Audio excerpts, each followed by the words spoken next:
O diabetes é uma doença, cara, que pode chegar sem avisar, provocar sintomas assim, bem desagradáveis, né? Além dos riscos para o organismo, gente. Mas a informação é a principal aliada dos pacientes. A doença, cara, se controlada aí, não impede ninguém de ter uma vida normal. Veja aí. Diabetes é uma doença crônica que atinge hoje mais de 10% da população mundial. O Brasil é o 6º país no mundo e o 1º da América Latina com diagnósticos da doença. E tem mais. Até 2045 é possível que ela chegue para 23 milhões e 200 mil adultos brasileiros. E olha que nem estamos falando das crianças, que também podem ser alvo da doença. O diabetes se instala quando a produção de insulina pelo organismo é deficiente, seja na produção pelo pâncreas, seja na distribuição desse hormônio para as células. Mas para que serve a insulina no nosso corpo?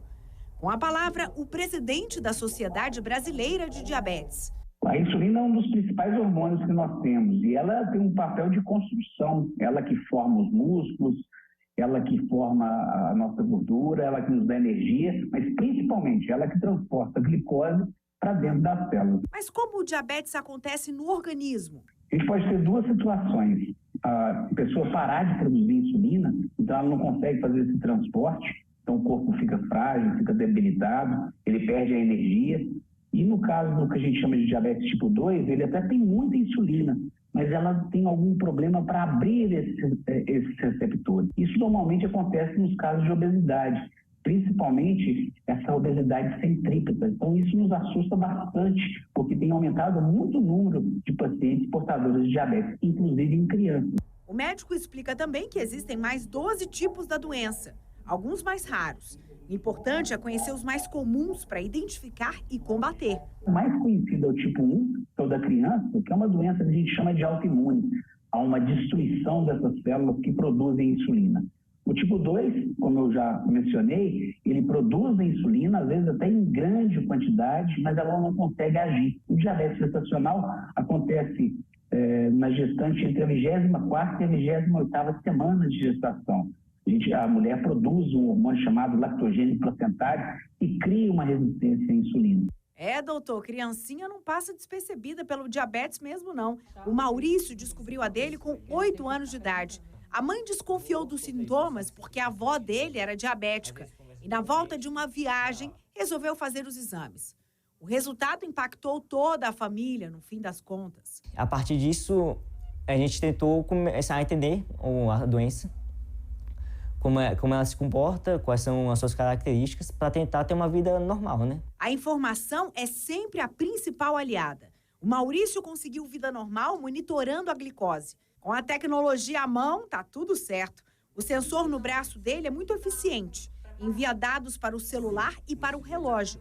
Garantem o controle da doença com menos picadas no dedo. E muito do que ele sabe hoje veio também do compartilhamento de fontes que sabem exatamente pelo que ele está passando. O meu conselho é que você tente se cercar de pessoas que têm diabetes. A maneira que eu achei foi a partir do Instagram, que eu não conheço exatamente as pessoas, mas assim, elas compartilham dicas muito importantes.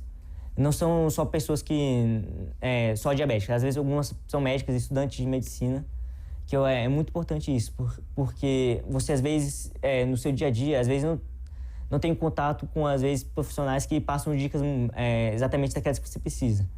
Mas aí, com o Instagram, eu consegui, com essas pessoas, receber informações que eu acho de qualidade, que eu consegui aplicar no meu dia a dia. E você que está me ouvindo agora, sabe quando buscar um médico para investigar problemas com a glicose? Hein, doutor? Explica aí pra gente. A primeira glicose que opera é a glicose depois da refeição e não a glicose de jejum. E muitas vezes a gente faz um exame só em jejum. Outro exame interessante atualmente é a chamada glicohemoglobina ou hemoglobina glicada, que mede a variação dessa glicose nos últimos 3 meses. Se esse valor estiver acima de 6,5, já é considerado diabetes. De 5,7 até 6,4, a gente chama de pré-diabetes. que já pode apresentar complicações e pode ser prevenido sim, melhorando a alimentação, aumentando a atividade física e muitas vezes utilizando alguma medicação para nos ajudar. A gente tem que lembrar que tem algumas patologias que são comorbidades, que estão associadas ao diabetes. A hipertensão, a obesidade, a dislipidemia, que é o aumento do colesterol, a história familiar, aquelas gestantes que já tiveram filhos com mais de 4 quilos, são pessoas que têm uma chance maior de desenvolver o diabetes. A gente tem que estar mais atento. E atento aos sintomas. Se você começou a ter um emagrecimento e não sabe o motivo, se você está acordando durante a noite para urinar, muita fraqueza, a visão embaçada, deve olhar e fazer esse check-up em relação à glicohemoglobina, ou hemoglobina glicada, e a glicemia depois da refeição. A boa notícia é que o tratamento oferecido na rede pública de todo o Brasil pelo Sistema Único de Saúde oferece medicamentos e assistência. O negócio é mesmo buscar a unidade de saúde mais próxima de você. E olha, não encara o diagnóstico do diabetes como algo tão ruim assim. Olha a dica do doutor. O diabetes ele pode ser tratado como um estilo de vida. É uma doença grave quando não bem controlado. Ele bem controlado, com alimentação, com a medicação certinha, com disciplina, com foco, ele vai ter uma vida até melhor de quem não tem diabetes, porque ele vai ter mais consciência alimentar, consciência da atividade física e conhecer seu próprio corpo. Pronto, tá aí, eu tenho um grande amigo, Rafael, inclusive, que ele tem diabetes. E ele usa isso ao favor dele. Ele é atleta, a alimentação dele é muito mais controlada do que quem não pensa nisso, quem come feijoada, quem come lá rabada, buchada de bode e tudo mais.